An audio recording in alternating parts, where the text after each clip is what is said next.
Hello दोस्तों, आप सभी प्यारे विद्यार्थियों का एसकेएस एजुकेशन पॉइंट में हार्दिक स्वागत और अभिनंदन है।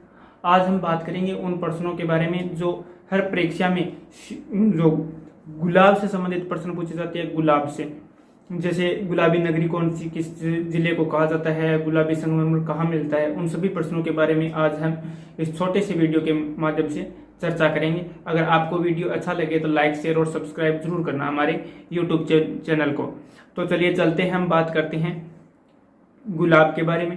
तो गुलाबी नगरी है वो तो कहा जाता है जयपुर को। गुलाबी नगरी किस जिले को कहा जाता है? जयपुर को कहा जाता है। गुलाबी संगमरमर किस जिले में पाया जाता है? तो बाबरमल उदयपुर में पाया जाता है गुलाबी संगमरमर। गुलाबी क्रांति किससे संबंधित है? गुलाबी क्रांति है वो झींगा मछली उत्पादन से। गुलाबी क्रांति किससे संबंधित है? झींगा मछली उत्पादन से संबंधित है। और गुलाबी रंग का जो पोमचा है, गुलाबी रंग का पोमचा किस अवसर पर महिलाओं के द्वारा ओढ़ा जाता है? तो गुलाबी पोमचा है वो पुत्री जन्म के अवसर पर ओढ़ा जाता है। और जो पुत्र जन्म पर तो कौन सा ओढ़ा जाता है? गुलाबी पोमचा। और पुत्र के जन्म पर पीला पोमचा ओढ़ा जाता है। और गुलाबी गणगौर कहाँ की है? गुलाबी गणगौर कहाँ की है प्रसिद्ध है? तो गुलाबी गणगौर है वो नाथद्वारा राजसमंद की प्रसिद्ध है। गुलाबी गणगौर नाथद्वारा राजसमंद की प्रसिद्ध है। और गुलाबी पगड़ी है वो कब पहनी जाती है? गुलाबी पगड़ी वसंत ऋतु के अवसर पर है वो गुलाबी पगड़ी ओढ़ी जाती है। वसंत ऋतु के अवसर पर कौन सी पगड़ी पहनी जाती है? तो गुलाबी पगड़ी पहनी जाती है। और गुलाबी बावड़ी का संबंध किस जिले से है? गुलाबी बावड़ी का संबंध किस जिले से है? तो गुलाबी बावड़ी का संबंध है बूंदी से। गुलाबी बावड़ी का संबंध किस जिले से है? गुलाबी बावड़ी का संबंध है बूंदी से। और रेगिस्तान का गुलाब है वो किस जिले को कहा जाता है? रेगिस्तान का गुलाब किस जिले को कहा जाता है? तो रेगिस्तान का गुलाब आएगा हमारे जैसलमेर को। राजस्थान के रेगिस्तान का गुलाब किस जिले को कहा जाता है? रेगिस्तान का गुलाब कहा जाता है जैसलमेर को। और चेती गुलाब है वो कहाँ का प्रसिद्ध है? चेती गुलाब कहाँ का प्रसिद्ध है? तो चेती गुलाब आएगा हमारा खमनौर राजसमंद का। चेती गुलाब कहाँ का आएगा? खमनौर राजसमंद का आएगा। तो गुलाब राय किसे कहा जाता है? और गुलाब राय का हमारे राजस्थान में किस राजा से संबंध रहा है? गुलाब राय का, तो गुलाब राय है वो महाराजा विनय सिंह की पासवान थी। महाराजा विनय सिंह की पासवान थी। और जिसे मारवाड़ की नूरजहां भी कहा जाता है। गुलाब राय को मारवाड़ की नूरजहां भी कहा जाता है। और मारवाड़ के राजा विनय सिंह की पासवान थी। और गुलाब सागर कहाँ पर है? गुलाब राय के बारे में हमने बात कर ली। और गुलाब सागर कहाँ पर आएगा?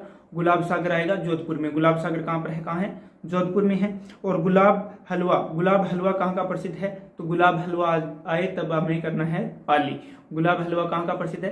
पाली का प्रसिद्ध है। और गुलाबो सपेरा के बारे में आपने सुना ही होगा, कालबेलिया नृत्य से संबंधित है। गुलाबो सपेरा है वो कालबेलिया नृत्य से प्रसिद्ध है। और गुलाब की मंडी कहाँ की है? गुलाब की मंडी है वो पुष्कर अजमेर की है। गुलाब मंडी कहाँ है? पुष्कर अजमेर में है। और गुलाब बाग कहाँ है?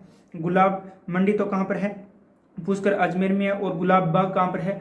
गुलाब बाग हमें 2 जिलों में मिलेगा। कौन से में? एक तो उदयपुर में है और एक जयपुर में। गुलाब बाग किन 2 जिलों में है? उदयपुर और जयपुर में। और गुलाब महल कहाँ है? गुलाब महल है वो हमें मिलेगा कोटा दुर्ग में। गुलाब महल कहाँ मिलेगा? कोटा दुर्ग में मिलेगा। और गुलाबी रंग के वस्त्र कौन पहनते हैं? गुलाबी रंग के वस्त्र है वो रामस्नेही संप्रदाय के जो भी अनुयायी होते हैं वो गुलाबी रंग के वस्त्र पहनते हैं। गुलाबी रंग के वस्त्र है वो रामस्नेही संप्रदाय के अनुयायी है वो कौन से कलर के वस्त्र पहनते हैं? गुलाबी रंग के वस्त्र पहनते हैं। और गुलाब से इत्र, सर्वप्रथम गुलाब से इत्र किसने बनाया था? गुलाब से इत्र किसने बनाया था? तो अस्मत बेगम ने बनाया था। और कहाँ पर बनाया था? अन्ना सागर झील के किनारे बनाया था। गुलाब से इत्र सर्वप्रथम किसने बनाया था? अस्मत बेगम ने बनाया था। अस्मत बेगम है वो नूरजहां की माँ थी अस्मत बेगम, जिसने गुलाब से इत्र बनाने की विधि का आविष्कार किया था सर्वप्रथम। और गुलाबी मीनाकारी कहाँ की प्रसिद्ध है? गुलाबी मीनाकारी है वो वाराणसी की प्रसिद्ध है। तो आज हमने बात की है गुलाब से संबंधित प्रश्नों की बात की है। और अगर आपको ये वीडियो अच्छा लगे तो हमारे YouTube channel SKS education point को सब्सक्राइब जरूर करना और वीडियो को आगे से आगे शेयर जरूर करें। इसी के साथ जय हिंद, जय भारत।